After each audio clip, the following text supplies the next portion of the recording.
আপনাদের আজকে আমি পুরো 2.5 ঘন্টার এই এলজি এসি সার্ভিসিংয়ের প্রসেস মাত্র 4.5 মিনিটে দেখাবো। ভিডিওটাকে স্কিপ না করে সম্পূর্ণ দেখার চেষ্টা করবেন, তাহলে আপনারা পদ্ধতিটা সম্পূর্ণ বুঝতে পারবেন। প্রথমে এসির ইনডোর ইউনিটের সম্পূর্ণ প্লাস্টিক কভারগুলোকে খুলে নিয়ে ভেতরটাকে ভালোভাবে পরিষ্কার করার পর একটা রেন জ্যাকেট পরিয়ে দিয়ে এটাকে জেট পাম্পের সাহায্যে জল দিয়ে পরিষ্কার করা হবে। আপনারা নিশ্চয়ই দেখেছেন জেট পাম্প দিয়ে পরিষ্কার করার আগে এর যে ইলেকট্রিক্যাল পার্টসগুলো আছে সম্পূর্ণ প্লাস্টিক দিয়ে কভার করে নেওয়া হয়েছে, এমনকি স্টেবিলাইজারটাকেও প্লাস্টিক দিয়ে কভার করে নেওয়া হয়েছে যাতে এটা সরাসরি জলের সংস্পর্শে না আসে। এবার এটাকে একটা কস্টিক মেটেরিয়াল দিয়ে যে ভেতরকার ফিন্সগুলো আছে সেগুলোকে ভালোভাবে মাখিয়ে নিয়ে জল দিয়ে পরিষ্কার করা হবে যাতে সম্পূর্ণ ঝকঝকে হয়ে যায়। এখন আপনারা দেখছেন যে ভেতরকার যে প্লাস্টিক পার্টসগুলো ছিল সেগুলোকে সুন্দর করে জেট পাম্পের সাহায্যে পরিষ্কার করে নেওয়া হচ্ছে। এরপরে এগুলোকে শুকনো কাপড় দিয়ে মুছে নেওয়া হবে। আমার যে আউটডোর ইউনিটগুলো আছে সেগুলো শীতকালে এরকম কভার দিয়ে কভার করা থাকে, যার ফলে খুব বেশি ধুলো হয় না।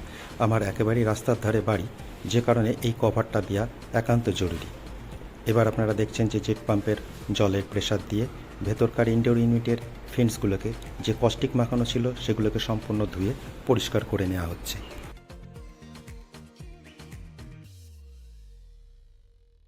এবার এয়ার প্রেসার দিয়ে সম্পূর্ণ ইনডোর ইউনিট শুকিয়ে নেওয়ার পর এই যে ইলেকট্রিক্যাল পার্টসগুলো যেগুলো ঢাকা ছিল সেগুলোকে খুলে নিয়ে এবার আস্তে আস্তে যে প্লাস্টিক বডিগুলো রয়েছে সেগুলোকে ইনস্টল করা হবে।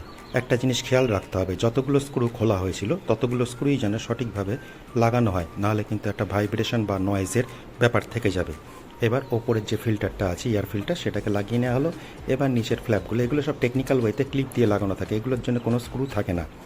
এই ফ্ল্যাপটাকে একটা টেকনিক্যাল ওয়েতে লাগিয়ে নেওয়া হলো, যেটা ওপর নিচ করে আর কি। এইবার যে আউটডোর ইউনিট আছে সেই আউটডোর ইউনিটের কভারটাকে পরিষ্কার করা হবে, যার জন্য সম্পূর্ণ আউটডোর ইউনিটের কভার খুলে নেওয়া হবে এবং আপনারা দেখতে থাকুন কিভাবে এর পাখাটা বার করে নেওয়া হবে এবং এর যে পিসিবিগুলো আছে, পাখার মোটরগুলো আছে, সেগুলোকে প্লাস্টিক দিয়ে ঢেকে তারপর ভেতর এবং বাইরে থেকে আউটডোর ইউনিটের ফিন্সগুলোকে পরিষ্কার করা হবে।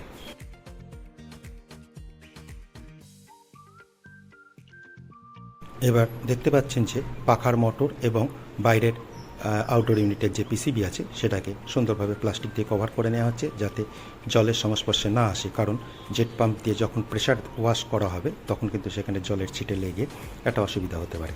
এবার এই ফিন্সগুলোকে ভেতর থেকে এবং বাইরে থেকে সম্পূর্ণ প্রেশার ওয়াটার দিয়ে পরিষ্কার করে নেওয়া হবে, ভেতরকার যাতে কোনো ধুলো ময়লা না থাকে। অ্যাকচুয়ালি এসি সার্ভিসিং এইভাবে যদি করা হয় তাহলে মেশিনটার লংজিভিটিও বাড়ে এবং বিদ্যুৎ খরচাও যথেষ্ট কম হয়, কারণ প্রত্যেক বছর এর যে বয়স 1 বছর করে বাড়বে এর বিদ্যুৎ খরচাও কিন্তু তুলনামূলকভাবে বাড়তে থাকবে। প্রথম অবস্থায় যেরকম বিদ্যুৎ খরচা থাকে 1 বছর করে কিন্তু বিদ্যুৎ খরচা ধীরে ধীরে বাড়তে থাকে যদি সম্পূর্ণ মেনটেন্যান্স সঠিকভাবে করা না হয়।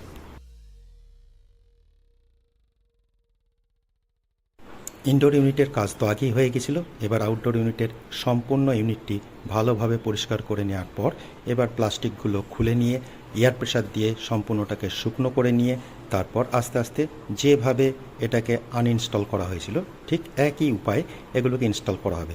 এখানে কিন্তু অনেকগুলো স্ক্রু থাকে এবং খেয়াল রাখতে হবে প্রত্যেকটা স্ক্রুই যেন সঠিকভাবে লাগানো হয়, কারণ আউটডোর ইউনিটে কিন্তু ভাইব্রেশনের একটা খুব বড় ব্যাপার থাকে, বা যদি স্ক্রু যদি লাগাতে ভুল হয়ে গিয়ে থাকে তাহলে কিন্তু একটা ভাইব্রেশনের ব্যাপার থাকবে, সেটা খেয়াল রাখতে হবে। এইভাবে যদি সম্পূর্ণ কাজটা করা হয় তাহলে কিন্তু মেশিনটার লংজিভিটিও বাড়বে এবং বিদ্যুৎ খরচাও যথেষ্ট কম থাকবে, প্রায় তুলনামূলক নতুন অবস্থায় যেরকম থাকে সেই রকমই। আমার ভিডিও যদি আপনাদের ভালো লাগে তাহলে আমার চ্যানেলটাকে সাবস্ক্রাইব করে চ্যানেলের পাশে